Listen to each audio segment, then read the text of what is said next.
अमोघ शक्ति देखने वाले सभी दर्शकों को पंडित अखिलेश ओझा जी का प्रणाम। आज मैं चर्चा करने वाला हूँ एक ज्योतिषीय योग के बारे में, जिसके बारे में मुझे कमेंट बॉक्स में कई बार प्रश्न आया मेरे सामने और मुझे ऐसे भी कई बार पूछा लोगों ने। चांडाल योग ये क्या है और इसके क्या उपाय हो सकते हैं। चांडाल योग टेक्निकली ज्योतिष के अनुसार तब बनता है जब आपकी कुंडली में गुरु के साथ उसी भाव में, उसी राशि में राहु भी उपस्थित हो, तो उसे चांडाल योग की उपमा दी गई है। कई बार गुरु और राहु का दृष्टि संबंध हो, उसे भी चांडाल योग के अंतर्गत ही लिया गया है। यानी वो दोनों एक दूसरे को देख रहे हों, समसप्तक हों या नव पंचम हों। इस प्रकार से अगर अष्टम स्थान दोनों षडाष्टक हों, गुरु और राहु दोनों छठे और आठवें भाव में बैठे हों। देखिए, ये सारी टेक्निकली लैंग्वेजेस हैं, ये जो ज्योतिष को समझते हैं थोड़ा बहुत उनके लिए है। जो ज्योतिष की विद्या के बारे में बिल्कुल कुछ भी नहीं जानते, उनके लिए इसके सेकंड हाफ में, मैं इस वीडियो के सेकंड हाफ में मैं आपको जो है उनके काम की चीज़ें आएंगी। गुरु को अगर राहु देख रहा हो तब भी चांडाल योग बनता है, ऐसा कई विद्वानों ने ऐसा माना है। और गुरु के साथ राहु बैठा हो उसी भाव और राशि में, तब भी चांडाल योग का निर्माण होता है। अब इसके क्या क्या दुष्प्रभाव होते हैं। एक छोटा सा जो मेरा रिसर्च है, एक छोटा सा मेरा अनुभव है चांडाल योग के बारे में, कि गुरु और राहु एक साथ बैठते हैं, ये चांडाल योग बनता तो है, थ्योरेटिकली बिल्कुल बनता है, लेकिन कितना असर करेगा, कितना पीड़ादायक होगा, ये निर्भर करता है गुरु और राहु के अंशों पर। अगर दोनों के अंशों में बहुत अंतर है, देखिए 30 अंश पर एक ग्रह जो है वो गति करता है। मान लीजिए कि गुरु 1 अंश पर है और गुरु राहु 29 अंश पर है, तो दोनों के बीच में 28 का अंतर आ गया, काफी दूरी बन गई। तो उसका असर तो होगा, चांडाल योग का असर तो होगा, लेकिन वो तुलनात्मक रूप से थोड़ा क्षीण होगा, थोड़ा कम होगा। गुरु और राहु के अंश भी अगर बिल्कुल पास पास हुए, दोनों समान हुए, तब मानकर चलिए कि ये चांडाल योग बहुत नुकसान करने वाला है। ये भी इसके अंदर एक टेक्निकल एस्पेक्ट है, इसको भी ध्यान में रखना चाहिए ज्योतिषियों को। चलिए, ये तो होगी टेक्निकल बात। आ जाते हैं उस बात पर जो सबको समझ में आए। चांडाल योग के दुष्प्रभाव क्या क्या हो सकते हैं। देखिए, बृहस्पति कौन है? शिक्षा के देव हैं, गुरु है ना, गुरु की उपाधि प्राप्त है, तो गुरुत्व उनको प्राप्त है। विद्या से, शिक्षा से, ज्ञान से उनका संबंध है। पिता से, बड़े भाई से, अपने फिजिकल अपने गुरु से, उसके साथ है गुरु का संबंध है। इसी प्रकार से राहु को देखें हम, तो राहु को एक पापग्रह माना गया है। यानी अब राक्षस किसी के साथ बैठेगा तो अच्छा तो करेगा नहीं, अपना दानवी स्वभाव वहां पर अवश्य दिखाएगा ही दिखाएगा।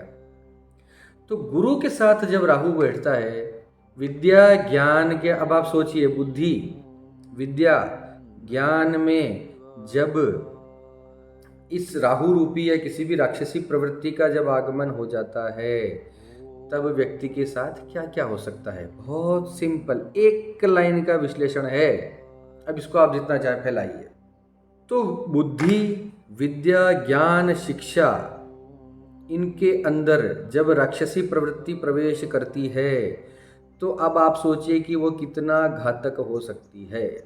9/11 का जो अटेम्प्ट हुआ था अमेरिका के अंदर ट्विन टावर्स के ऊपर, जब वो दोनों टावर्स गिराए गए एरोप्लेन के माध्यम से, तो आपको पता होगा कि वो लोग, वो जो आतंकवादी थे, वो जो टेररिस्ट थे, वो कोई जाहिल गंवार टेररिस्ट नहीं थे, गांव के लोग नहीं थे, इंजीनियर्स थे उनके अंदर, बहुत पढ़े लिखे, वेल ट्रेंड, वेल लर्नेड वो लोग थे। अब आप सोचिए, शिक्षा में अगर आसुरी प्रवृत्ति आ जाती है तो वो कितना विध्वंस कर सकती है। यही चीज़ बिल्कुल गुरु राहु के चांडाल योग के अंदर होती है। व्यक्ति के साथ व्यक्ति की शिक्षा खराब होगी, उसका व्यवहार धीरे धीरे खराब होता जाएगा, बुद्धि गड़बड़ाएगी तो उसके निर्णय लेने की क्षमता प्रभावित हो जाएगी, वो ठीक से निर्णय नहीं ले पाएगा, उसका ज्ञान प्रभावित हो जाएगा तो वो नास्तिक हो जाएगा, धर्म से विमुख हो जाएगा। जितने अधर्मी विधर्मी लोग आपको दिखाई दे रहे हैं उनका गुरु दूषित है, बृहस्पति उनका दूषित है। जो ये कहते हैं कि कोई भगवान नहीं होता, कोई कुछ नहीं, ये सब ढोंग है, ये सब पाखंड है, ऐसे लोग, उनका गुरु दूषित है, बृहस्पति उनके दूषित हैं। या फिर दूसरा कारण है कि वो आलसी हैं। ये मैंने पहले भी एक वीडियो में बताया था कि जो व्यक्ति पूजा पाठ, हमारे रीति रिवाज, कर्मों को, सनातन संस्कृति को ढोंग ढकोसला पाखंड मानते हैं, वो निश्चित रूप से आधुनिक अपने आप को बताने की कोशिश ज़रूर करते हैं, लेकिन वास्तव में वो लोग, उनके पास टाइम नहीं है ये सब करने का।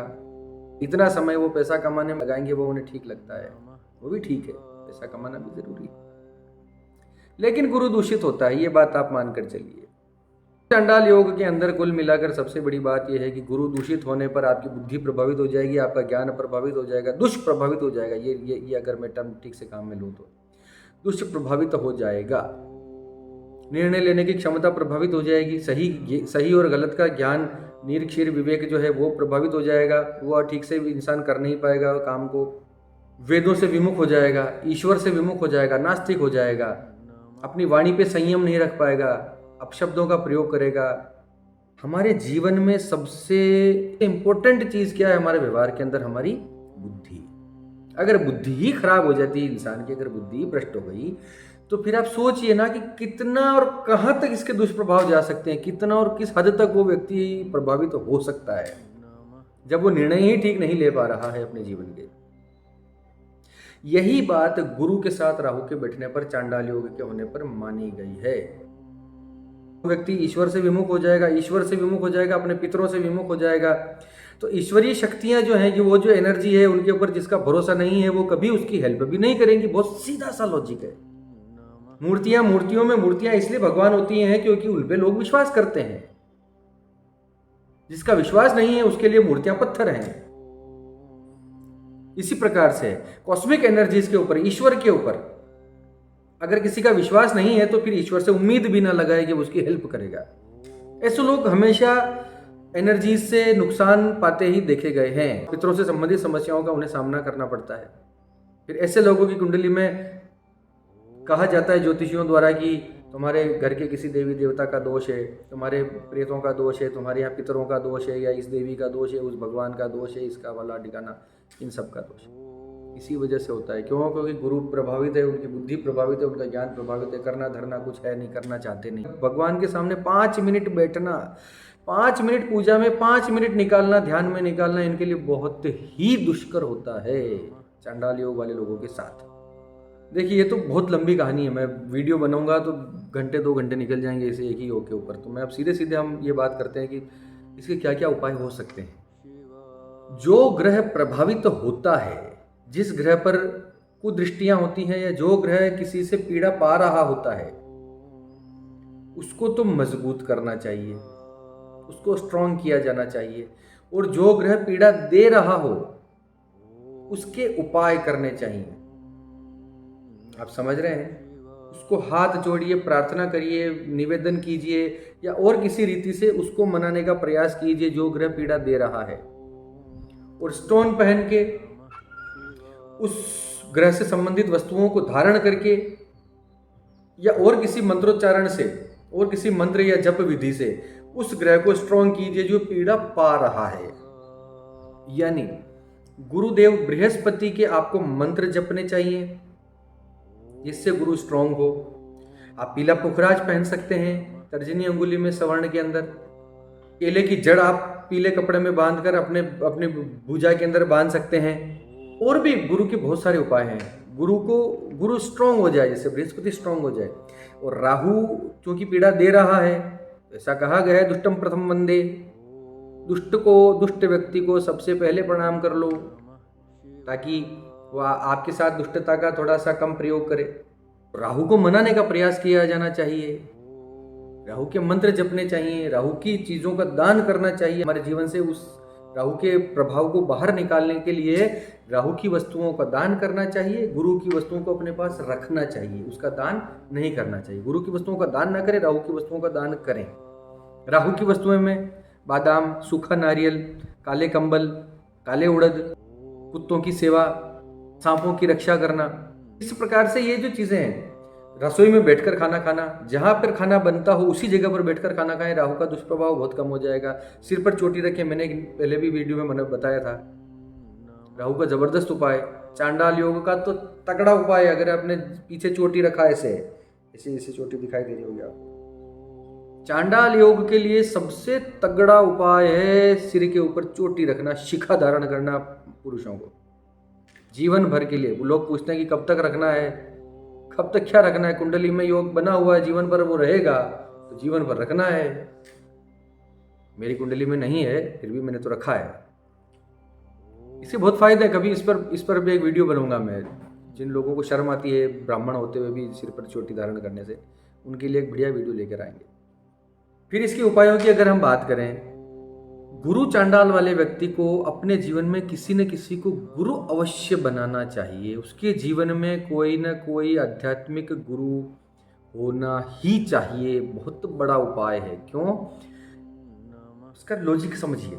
ऐसा व्यक्ति स्वयं निर्णय नहीं ले पाता, कहीं ना कहीं हमेशा वो अटकता है, कंफ्यूज होता है, कंफ्यूज रहता है। तो उसको दिशा निर्देश देने के लिए, उसको रास्ता बताने के लिए वो हमेशा आश्रित ही महसूस करता है, स्वयं को, अपने आप को आश्रित ही, डिपेंडेंट ही महसूस करता है कि कोई मुझे बता दे, कोई रास्ता बता दे। तो ऐसे व्यक्ति को गुरु अवश्य उसको बनाना चाहिए अपने जीवन में, ताकि जीवन में जहाँ कहीं भी उसके अटकाव आए, जहाँ कहीं भी बाधाएं आए, वो गुरु से पूछ सके, उससे बात कर सके। तो ऐसे व्यक्ति को गुरु बनाना चाहिए।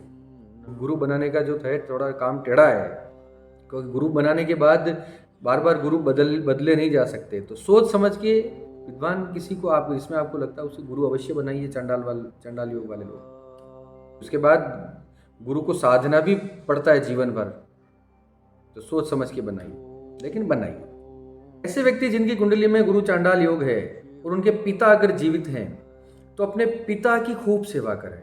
देखिए, माता पिता की सेवा तो सबसे बड़ा धर्म है। किसी भी ईश्वर की पूजा भी आप करें ना करें, माता पिता की अवश्य करें। लेकिन पिता का साया ऐसे व्यक्ति के जीवन में जब तक है, चांडाल योग इतना प्रभावी उनके जीवन में नहीं हो पाएगा। चांडाल योग ने उन्हीं लोगों को सबसे अधिक दुख दिया है जिनकी कुंडली में चांडाल योग भी है और जिनके पिता नहीं है। ऐसे लोग गुरु, मतलब आपने देखा होगा कि कई लोग जब तक पिता होते हैं तब तक बहुत अच्छा जीवन यापन करते हैं, पिता के जाने के बाद उनके बुरे दिन शुरू हो जाते हैं। ये चांडाल योग का प्रभाव है। कहीं ना कहीं गुरु और राहु का कहीं ना कहीं संबंध है खतरनाक। चांडाल योग की निवृत्ति के लिए निर्धन छात्रों को आप पुस्तकें दान कर सकते हैं, विद्या से संबंधित वस्तुएं आप दान कर सकते हैं, उनका जीवन आप ऊंचा बढ़ाने में सहयोग करें। अपना जीवन का कमाया हुआ थोड़ा सा पैसा आप जो है गरीब निर्धन बच्चों की शिक्षा के प्रति आप जरूर काम में लें। गणेश जी की उपासना करें। गणेश जी बुद्धि के देवता हैं। गणेश जी की उपासना अगर आप करेंगे तब भी चांडाल योग का प्रभाव बहुत कम हो जाएगा। सारे उपायों के पीछे बात यही होती है कि राहु का उपाय राहु का नहीं होके उसके क्या दुष्प्रभाव हो रहे हैं। दुष्प्रभाव अगर बुद्धि से रिलेटेड हो रहे हैं तो बुद्धि के देवता माने गए हैं श्री गणेश। गणेश की उपासना करेंगे तो बुद्धि ठीक होने लग जाएगी। बुद्धि ठीक होने लग जाएगी, अपने आप राहु और गुरु का जो चांडाल योग है उसका असर धीरे धीरे कम होने लग जाएगा। देखिए, दोनों तरह की बातें, उपाय दोनों तरीके से काम करते हैं। मैं उदाहरण के तौर पर बता रहा हूँ, आप समझिएगा, समग्र में इसे समझने की कोशिश कीजिएगा। आप बहुत दुखी हैं, बहुत परेशान हैं और आपको लगता है कि मैं बहुत डिप्रेशन में हूँ, बहुत अवसाद में हूँ। तो आपको किसी ने बताया कि अमुक वस्तु आप पानी में बहाइए तो आप खुश होने लग जाएंगे, आपका अवसाद धीरे धीरे खत्म होने लग जाएगा। अब इसी को दूसरे परिप्रेक्ष्य में देखिए। सारे उपाय हमेशा दो तरीके से काम करते हैं, फ्लिप साइड होता है, दोनों तरफ से काम करते हैं। कैसे? उस उपाय को करने से आपको प्रसन्नता मिलेगी, ये ज्योतिषी कहते हैं, ठीक है, मैं भी कहता हूं। लेकिन मैं एक चीज और कहता हूं कि अगर आप खुश रहने लग गए तो वो ग्रह भी अपने आप ठीक हो जाएगा। आपने खुश रहने के लिए राहु के उपाय किए, क्योंकि राहु आपकी कुंडली में आपको दुखी कर रहा है, तो आपने राहु के उपाय किए और आप प्रसन्न होने लग गए। दूसरा तरीका यह भी हो सकता है कि आप किसी भी और तरीके से या जानबूझकर अपने मेंटल स्ट्रेंथ से आप अगर खुश रहने लग गए, आप खुश रहने लग गए तो राहु भी अपने आप ठीक हो जाएगा। उसे समझ में आ जाएगा कि यार इसे कोई फर्क पड़ने वाला है, तो मेरा यहाँ रुकने का, इतना दुष्प्रभाव डालने का कोई फायदा है नहीं। दोनों तरफ से काम करता है। या तो उपाय करके खुश हो जाइए या खुश हो जाइए ताकि वो ग्रह आपका ठीक हो जाए। अब आज की ये चांडाल योग के बारे में जानकारी आपको कैसी लगी? अगर मुझसे कुछ छूट गया हो तो कमेंट बॉक्स में ज़रूर पूछिए।